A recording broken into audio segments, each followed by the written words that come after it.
Darling, we've had one hell of a time, but the question on everybody's mind, where is the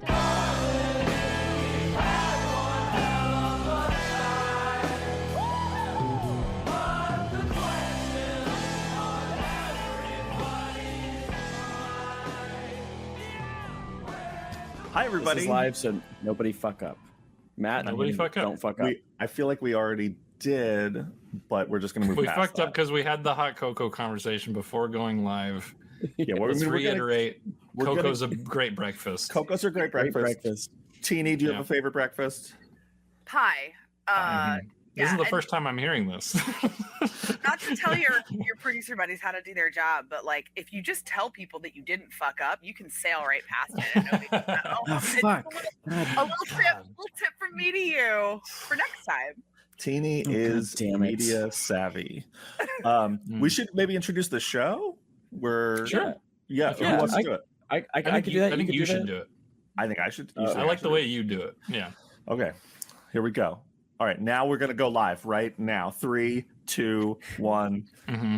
We're live. Hi, we're live. Hi, everybody. Oh, Tini, come on. All right. We're going to go live in 3, 2, 1. Hi, everybody. We've been live this whole time. Welcome to Ideas Don't Bleed, a podcast.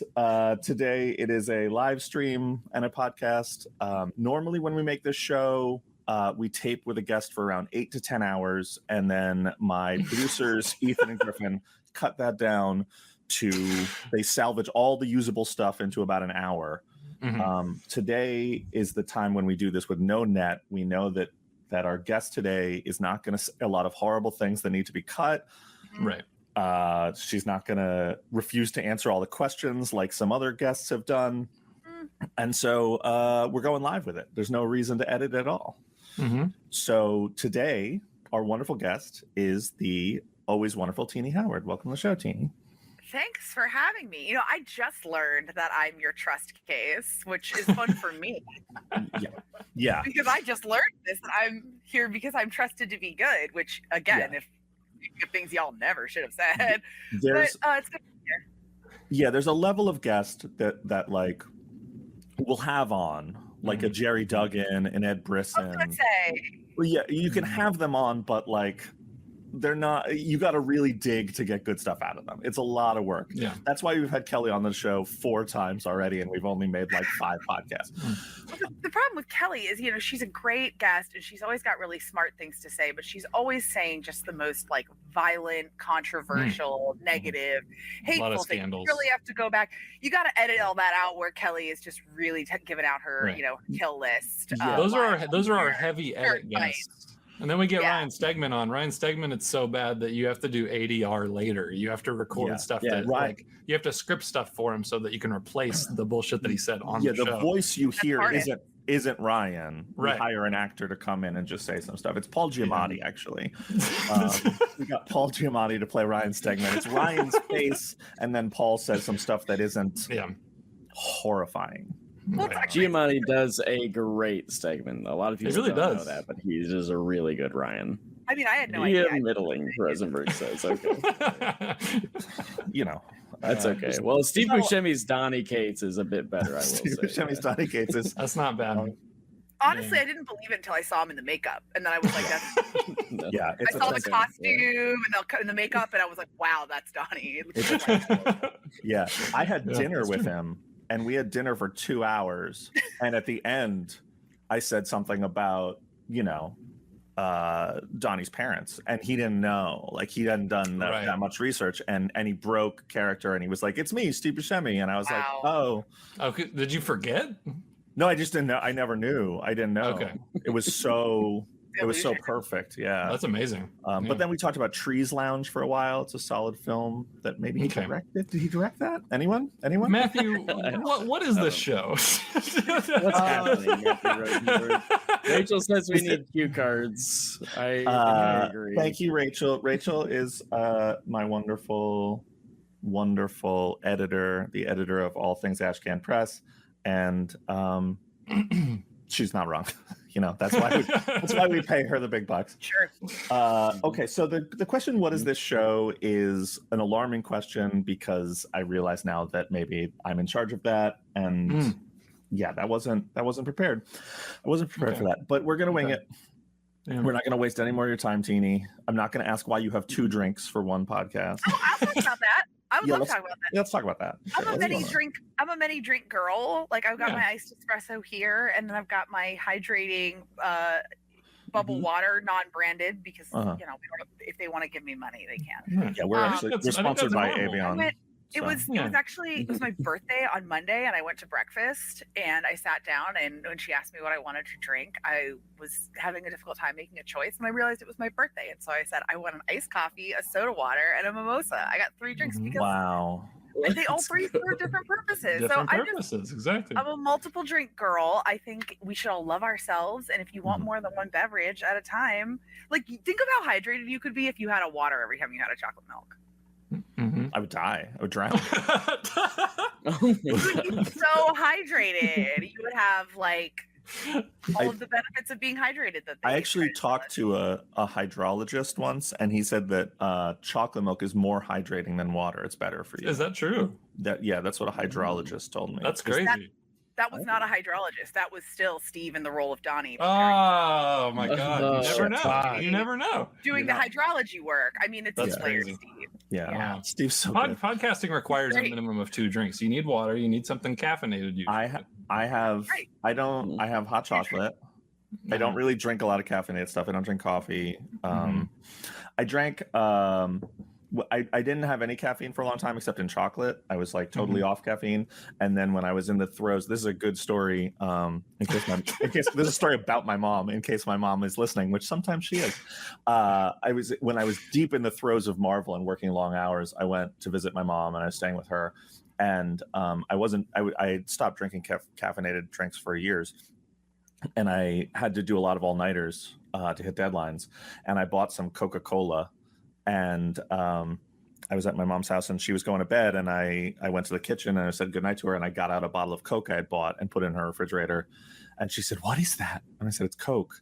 And she said, "This job is ruining your life," as if I was doing rails off the counter and not drinking a Coca-Cola. I think when you're a straight edge kid, the barometer of how far you can go with something and ruin your life is much lower. So for me, drinking a glass of Coke to her was how do we get him help? How do we intervention? He's working too hard. He's working too hard. This job is ruining. So every time I have Coke, which is not regularly, but sometimes I'll have a Coke because I don't drink coffee. I always make this job is ruining your life comment, because it's very funny to me. Well, it's like that joke about what happened, it's like a meme about what happens when someone tells you to bring Coke to the party, and someone did it with the X-Men. So bring Coke to the party, and it's TJ brings Coca-Cola, Emma brings cocaine, Scott brings Pepsi. Yeah, the Scott brings Pepsi one killed me. That's pretty good. So good. When I feel like I told this story already, but when last time I was in Buffalo, New York, I went to a bar, and I got food, and I ordered a Coke, because when you're out, I don't know what to drink. I'm not going to drink water. I'm not that kind of guy. And so many drink opinions on this one. I know. This is a drink based podcast, and I ordered a Coke, and when it came, the waiter had a bunch of drinks, and he was looking for who went where, and I was like, "Oh, the Coke's me." And as he put it down, he was like, "Actually, it's RC Cola. I hope that's okay." And I was like, "Oof, no, it's not. What? That's insane." RC it's insane Cola. When I order it, yeah. Who wants remote control cola? That's crazy. That's who's got RC Cola on tap? What? It's bizarre. It's like ordering a hamburger and being like, "Hey man, I hope venison's okay." Not just a totally different meat. It is completely out of left field, and why do you have that and not the other? I feel so like it's weird. Closer to being I hope raccoon is okay. That's what the RC stands for. Yeah, it's raccoon. Raccoon Cola. It's not Pepsi. It's not Mr. Pibb or whatever the fuck that is. No. It's RC. I'm not looking for a Mr. Pibb either. Mr. Pibb's closer to a Dr. Pepper. Mr. Pibb's a Dr. Pepper clone. Dr. Thunder. Sure, but I feel like that's more popular than RC Cola. Sure, yeah, probably. Maybe it's a regional thing. 2-drink minimum, our drink podcast. Yeah, this is great. It's been Ideas great. don't drink. Ideas don't drink. We're gonna ask. I like to start with the boring question because then we get exciting after that. That might have been the most off the rails we've started with a guest team. I'm so sorry. It was bad. I'll try to reel it in and tone it down, but no promises. I'm a thirsty girl. I like to talk drink. Yeah, we're running real behind, so you're just gonna have to give yes or no answers to all these questions. Yeah, sure. I want to make sure we do a tight 20 on Mountain Dew versus Mountain Lion. Wow. I got an easy 20 in me for that one. Let me tell you. If you grew up in Virginia or farther south, you can do a lot on like, well, not synthetic, but non-branded Mountain Lion, Mountain Dew. Oh yeah, Mountain Thunder. There you go. We gotta get this on. We gotta. I want to point out that I did try. I know. Yeah. I think it was my fault. Matthew, continue. No, that was me that time. So Tini, we all know that you like to stay hydrated, but I guess my first real question is like, just for the people who aren't familiar with you, like, where did you get your start? What is all that stuff? Just do the intro. This is what we're supposed to do in minute 1. I started writing comics, my first comic was published in 2014. In 2013 there was a talent hunt from Top Cow Comics, who, if you're listening, you probably know who they are, but they're part of Image, and they did Witchblade and The Darkness and Magdalena and After 99 and all those comics, and they're still around, and they do talent hunts every year, which are a great way to check out part of the comics industry if you've always considered it. And it's a contest that's run in a way that is actually something really uncommon in comics. Usually in comics, if you want someone to look at your comic, it has to be something that you made that's all you. It's not their stuff at all. But talent hunt traditionally is like, it gives you a prompt and asks you to make something, a short script, draw a few pages, whatever, with their prompt. They only pay you if it's the one they publish, and instead of it being like a situation where it's like, give us your IP and your ideas and you don't get it back, it's, I think, a well-run contest because it's like it's our IP, it's our ideas. Like, and like, I know the people that run it, they're not like scanning through it to steal ideas and stuff like that. It's a really genuinely, they run it with the spirit of giving a chance to passionate comic fans that want a chance in the industry. So I wrote a script.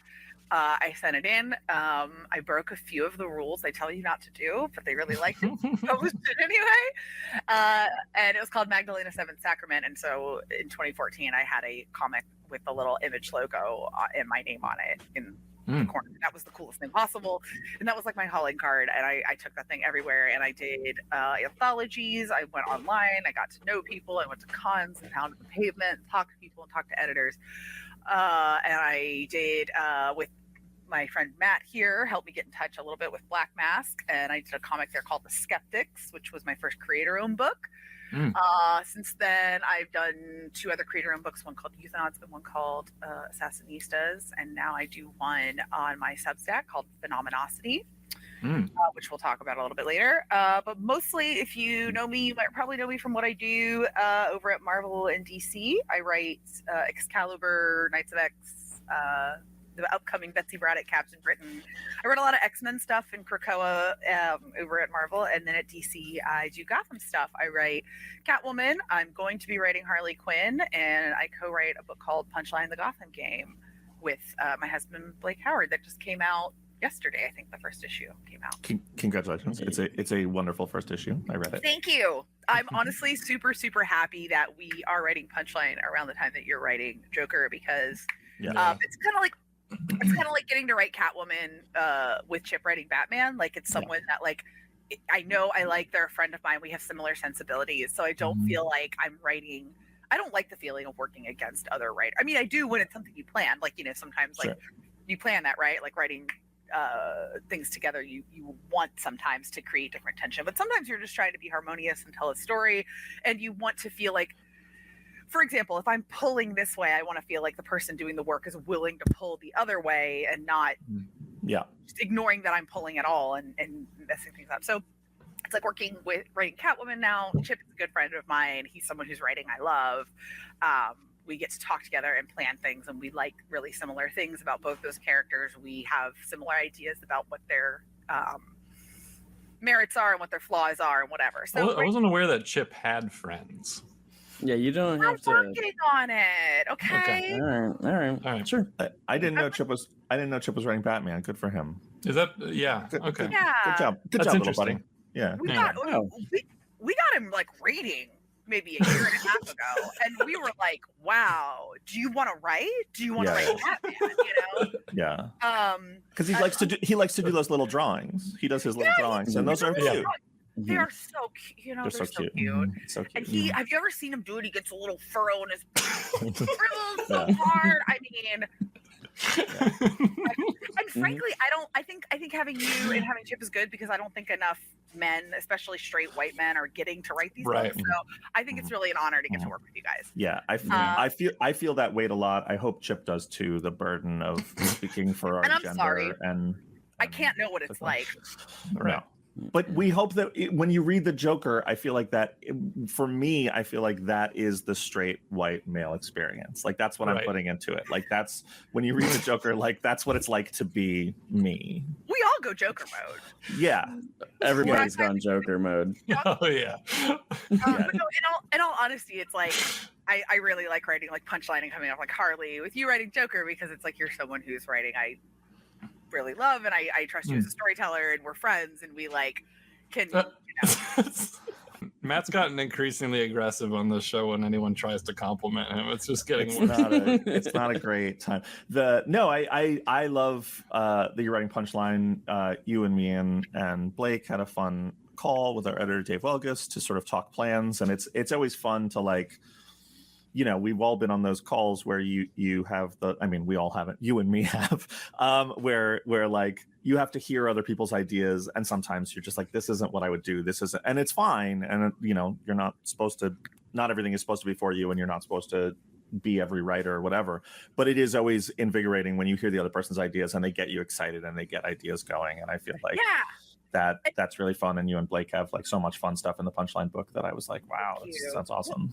And it's fun even when it's like you and I didn't like plan our books together, but knowing what each other's got going on, and it's like we can talk and be like, oh well, just keeping that in mind, that just informs, you know, what my character has on their mind right now, or like you know, just being aware, okay, you're doing this for 6 issues, I'm doing this for 6 issues, but at the end this person's going to feel differently, so when they show up with you or when they show up with me, it's just a way to things like evolving and fresh. And that's, I think, one of my favorite parts of like the collaborative nature of this is that like I am not a writer who thinks my first instincts are right all the time, because I think instead I'm a good writer who takes notes. I mean, I think it's for me it's always funny because like when I was coming up I was writing a lot of like Marvel stuff sort of in a bubble. Like I didn't know I knew some of them, but like I wasn't sharing my stuff with anybody but an editor, and they'd be like, this is good.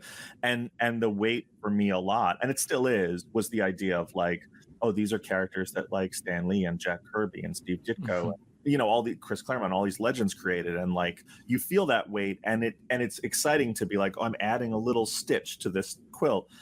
But it wasn't until I started going to the summits and the retreats that I was like, oh, now we're like building something together. And even if it's not necessarily reflective in all the books, like you see what the lay of the land is and the tone of everyone's books and where they're going, and it helps inform you, and it helps feel like you're not just baking a dish, you're part of a huge meal that everyone is making for the people to consume. And it's a different energy and a different sort of fun. But what are the beverages with that meal? It's always Mountain Lion, which I just discovered is a beverage. Diet Mountain Lion. Was not aware that was a beverage, but yeah. Mountain Lion, sponsor of the show. Thank you, Mountain Lion. Thank you, Mountain Lion, for your generous support and not suing us for that joke. Nothing refreshes like a cold, crisp Mountain Lion. Mountain Lion. Oof. I don't even believe this is real. I'm looking it up. Go ahead. I trust Tini. I trust her implicitly. I have a question that's maybe a weird question, but it's something on my mind. You were big into cosplay. You were a cosplayer. And I know a couple other writers who are cosplayers and creators who are cosplayers. it's very interesting to me because I've always, and maybe this is my own thing, I've always felt like writing comics and cosplaying come from like an equal amount of passion, but from sort of different angles, if that makes sense. That there's just a sort of different perspective on it, and that a cosplayer has about a character and how they feel about it, and I just sort of wonder if you feel that, if you felt like your relationship to characters was different when you were cosplaying as them than when you're writing them, if there was a transition for you as a person going from someone like to cosplay. Do you still, I mean, I know you dress fancy a lot. But I do sometimes go to cons, and when I'm walking around, people are like, "What are you dressed as? Can I take your picture?" And I'm like, "This is just how I look. I just dress like a cartoon character. Like, I'm sorry. It gives me peace. I don't know. I don't know. I've always like really been interested in like style and fashion and costumes. If I wasn't in comics, even if I was still a writer, I would 100% be like a fashion writer. I've always had like when I was a little girl, my favorite game was dress up. Like people could just give me their old Halloween costumes or their old like theater costumes, and I would just put them in a trunk. I would just walk around the house in it. Like I just always had a really, really deep relationship to style and fashion, and it's always been art for me. It's always been self-expression. I was totally one of those kids in high school that would wear Christmas decorations in my hair in the middle of April, you know, just because they were part of a look to me and nobody else got it, and that was okay.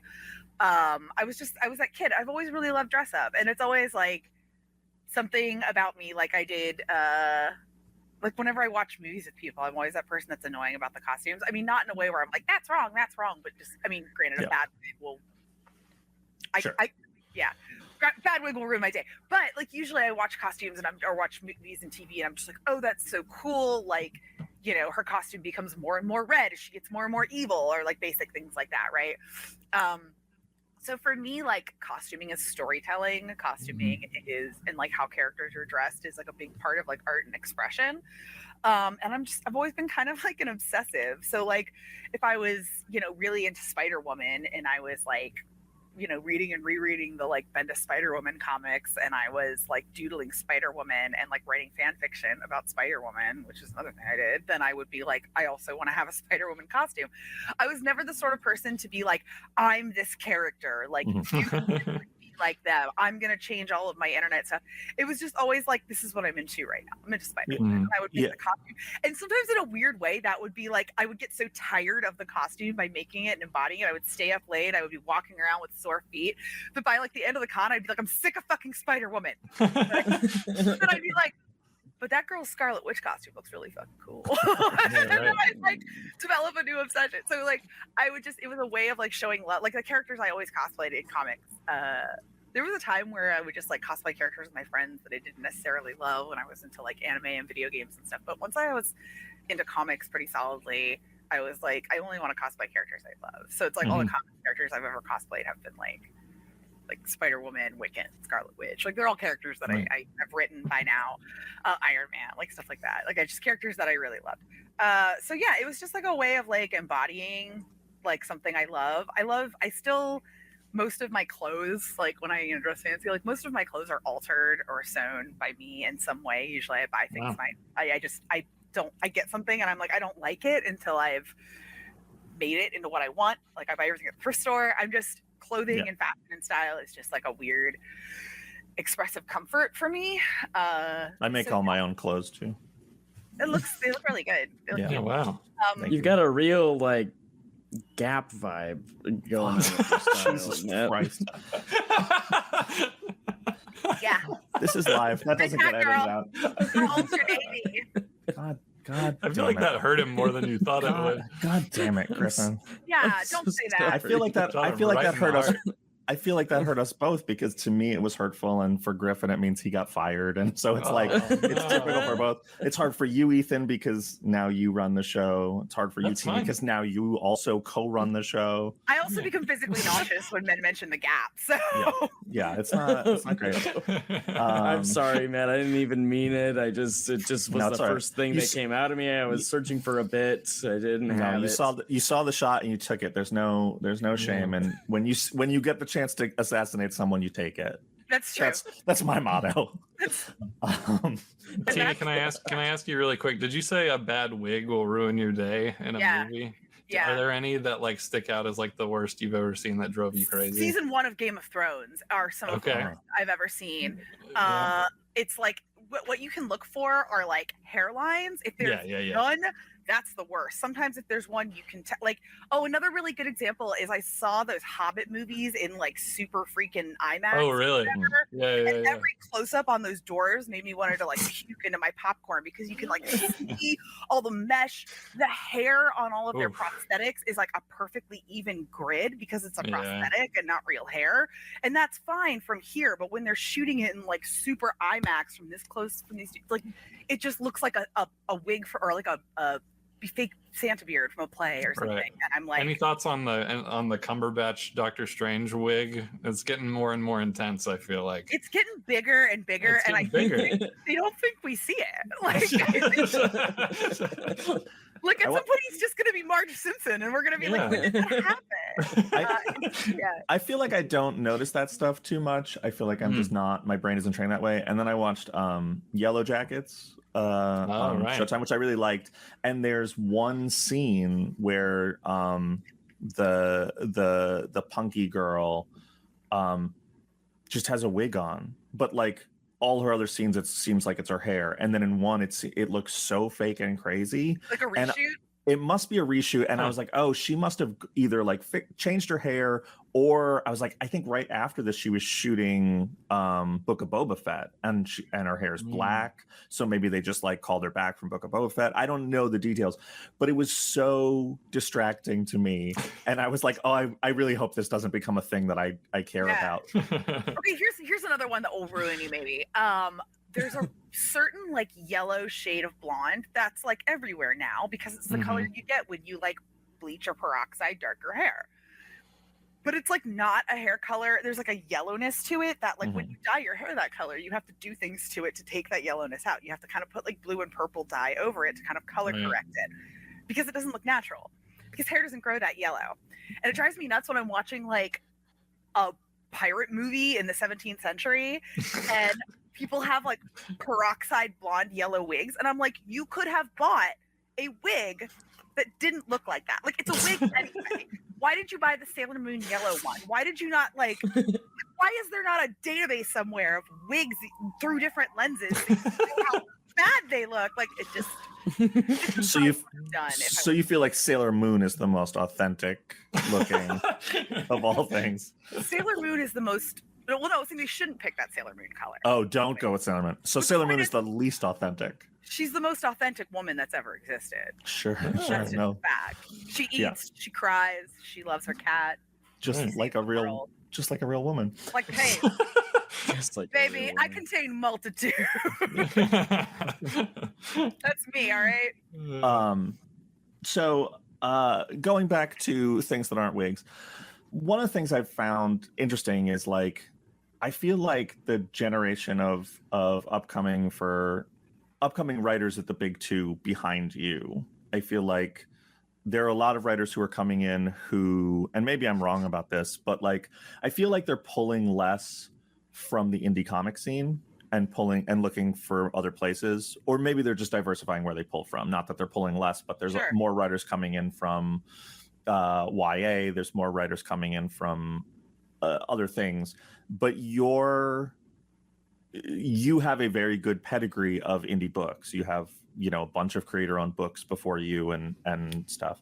And I'm sort of wondering, like, do you feel like doing Skeptics and Euthonauts and Assassinistas helped inform you for working at Marvel, or do you feel like it's a totally different thing? Because I know people answer this either way, where they're like, oh, it's totally different, and then some people are like, no, I learned everything in the indies. And I'm just wondering where you land on that. So my very first comics experience, that got made all the way into an actual comic was at Top Cow.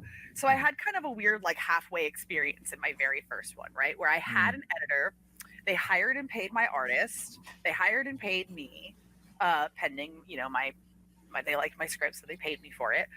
I got to go over it and work with an editor who showed me layouts, who showed me, the pencils and then inks and then, colors. And I got to assist in the lettering process. So it was really like a lot like, a big two or really, a comics company experience. Now, I didn't always have that experience on some of my indie books. It's a lot more hands-on.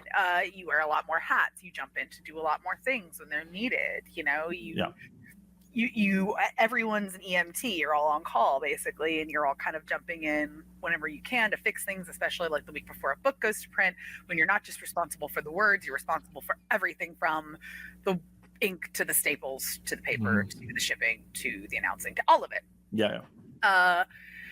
So I definitely am glad that my first experience was like, it was kind of cool. It was like I got one issue of that, like, this is how comics are made professionally. And then I was like chucked into the deep end for like 3 or 4 years. Where for then 3 or 4 years after that, I just did anthologies, creator-owned stuff, indie books. But I did a few things like a Valiant, a Boom, and stuff like that. But by and large, like, most of my time was taken up because you get to spend less time on it the more people handle the other stuff, right? When it's when it's a big project, you spend a lot more time on it. I always find creator-owned stuff to be massively more time consuming than stuff at the big two. So I was super glad I had that experience, and I highly recommend like people having that experience of just making comics on your own. It's hard because the indie scene in like 2015 looked really different than it does right now. At that time, it was kind of the dead center of like the image boom, and there were so many creators like you, Matt, who had just made something cool and were just kicking ass with it. And the entertainment industry has shifted really weirdly in the past like 7 or 8 years. So I feel like we're in a part of comics right now where it's just like there's so much money flinging around so many weird places in entertainment, so many people, and so many things are weirdly fly by night. So I mean, my advice to creators right now is if you can get money to make your own shit, do it. Like take it, like if somebody is offering you money to make things and you want to make things, like, do it. I think it's super cool that there are a lot of people that learn at the big two, and there are also a lot of those people have experience in weird ways, right? Like my friend Alyssa Wong, who's writing Deadpool, which by the way is great. You should all pre-order it. It's awesome. Like they wrote some of the Overwatch comics when they were an employee at Blizzard. So they had comics experience. I mean, and they're like a writer. They have like lots of experience in that. But like they had written comics for a video game company when they were also writing like other things for that company. But I think it was just kind of like, and you're going to do these comics because they love comics. And then now they're writing Deadpool. So I mean, like there are a lot of people that come from places where they do have comics experience, even if it's not like indie comic experience. But there is like, I mean, look, my dad has been a mechanic. He does IT stuff now, but he's known how to be a mechanic my whole life. When I was a kid, he was a mechanic, and he built a car when he was a teenager. And it's just like, I never think it's a bad idea to do that. Like if something is your job, I don't think it's ever a bad idea to strip it down to its parts and put it all back together. Be it scripts or cars, or I guess people, if that's legal where you live.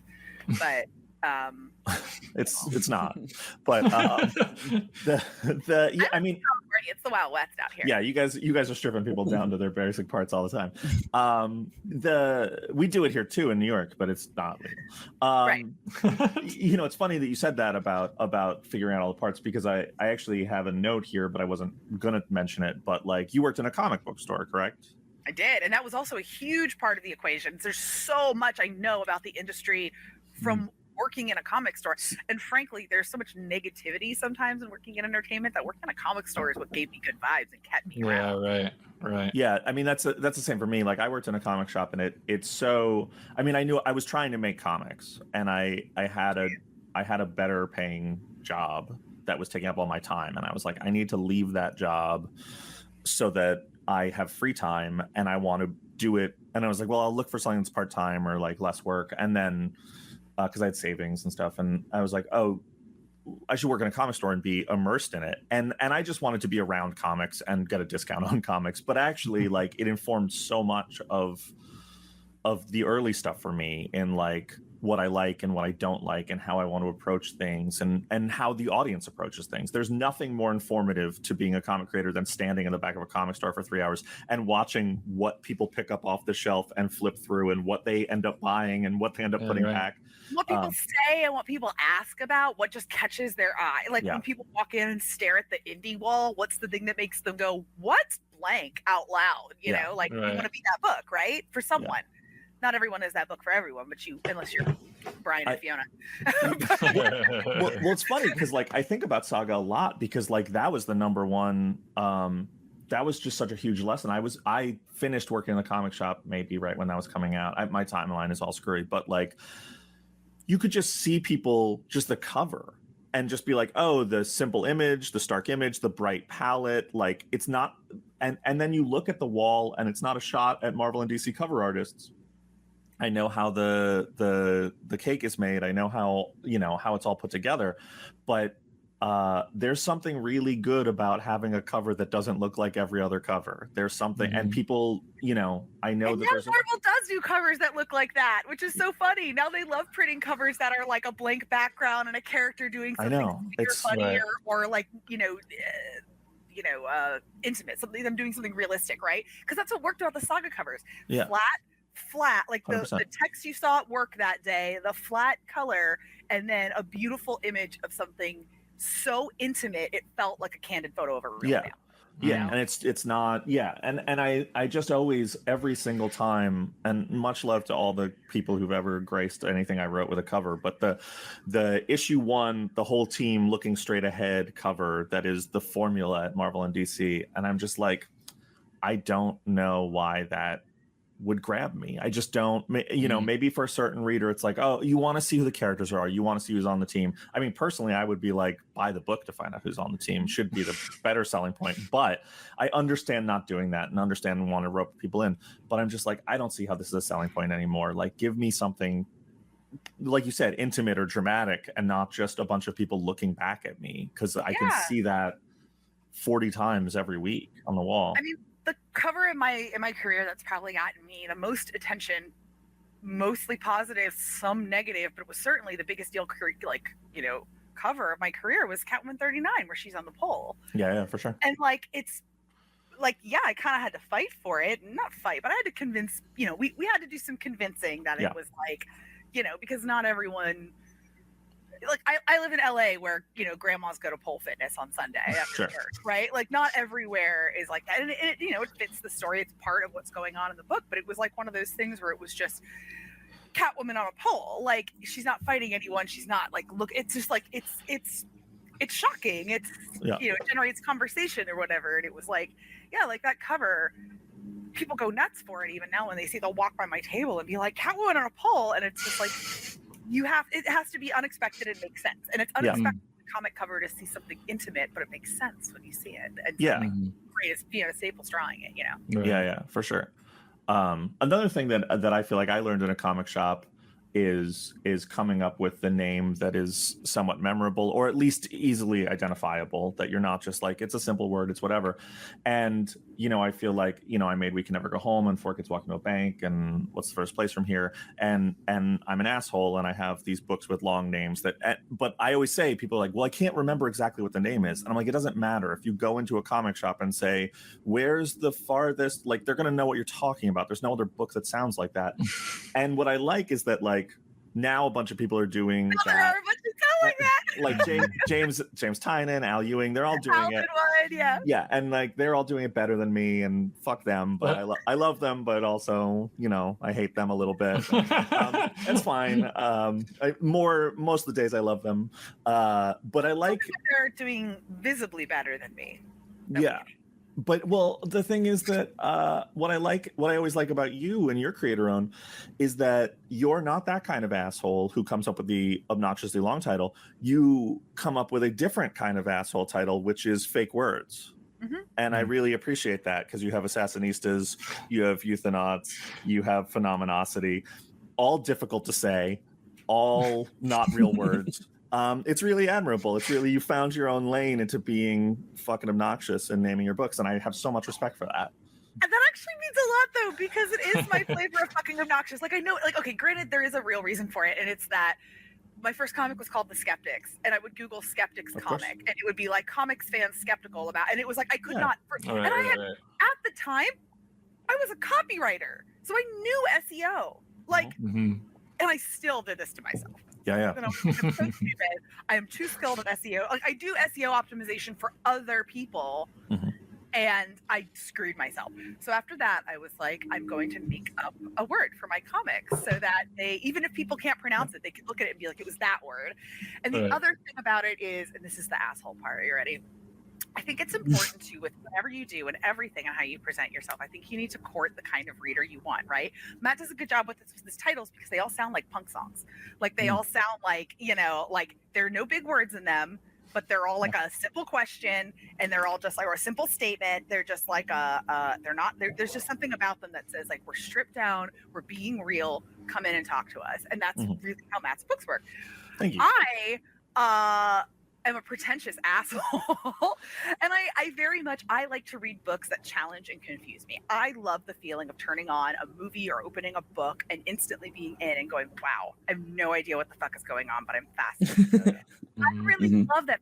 Some people hate it. And a lot of those people don't like my books. And that's okay, you guys, if you're out there listening. Like, everyone is allowed to dislike my books whenever they want. If you come comment on my shit about it and I delete it, it's because I have the power to. So why would I want to look at that? But anyone's allowed to dislike my books. I realize that I'm writing books for people who it's all I can do. I can connect as an artist with people whose values and meaning and the things, I don't mean that like morals and ethics. I just mean like the things that are important to them, love, sex, death, whatever, are also the same things that are important to me. And that I know that like with my titles, if somebody reads it and is like, that's a pretentious title and I can't pronounce it, like that's fine, keep walking. You're probably not gonna like my book, go with God. We probably like the same stupid stuff, but we don't like the same this. But if someone reads it and they're like, that's a weird word, I've never seen that word. Like, I write titles for people that click on Wikipedia articles of things they know nothing about, right? Like, I'm that girl, so I write books for those people. It's funny because, like, I think that's one of the things that, like, when we first met, like, I think we knew each other a little bit online and had spoken a little. And I remember, like, I was encouraging you to pitch to Black Mass because I was working there a little bit and doing stuff. And I remember your pitch came in, and I read it and I was like, oh, I fucking love this. Like, I love the pitch for the Skeptics. And I loved it because it was like, I was like, oh, this isn't how I write. This isn't how I think about stories. This is confusing and ambitious and fucking wild and cool and all these things. And I was like, it's espionage and it's Cold War and it's intrigue and it's superpowers and it's all these fucking things that are cool. And I remember having a conversation with Matt Pizzola, who runs it. And he's like, this is a really cool pitch.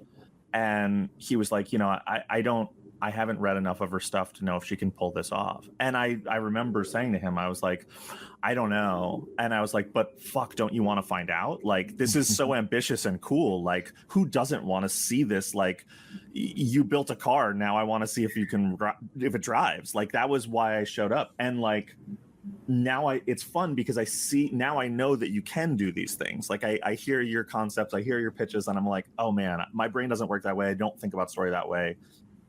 And then you come up with these things and I'm like, oh, this is so complex and smart and brilliant and fits together in these weird ways that I can't think of. And I think sort of the fun for me is not knowing what the fuck is going on and being like out of my depth and out of my element. And I understand how that's not a for everybody comic or everybody story. I mean, I won't name names, but we're in a sort of you and me are in a group chat with some people, and someone was shitting on Andor and was like, I don't know how these people relate. I don't know what these relationships are. I don't know what this is. And I was like, it was Frank Miller. It was, yeah, we're in a group chat with Frank Miller.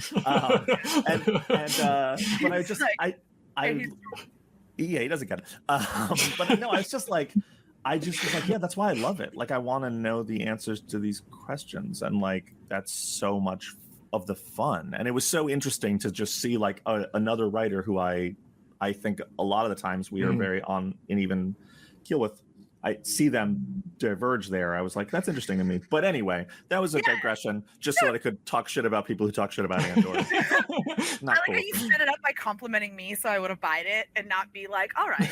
I was like, let's see what you have to say. And you were like, remember when our so-called friend? Yeah. Yeah.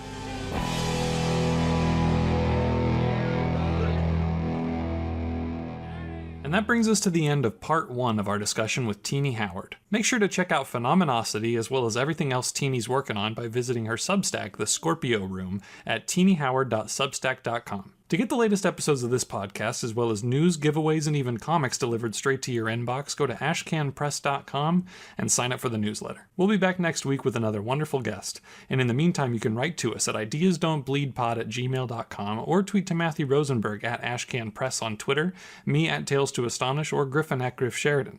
We'll include some of your correspondence on the show, and we'd love to hear what you have to say. And big thanks to Summer People for our theme song, Where's the Poison? Thanks so much for listening, and we'll see you next time.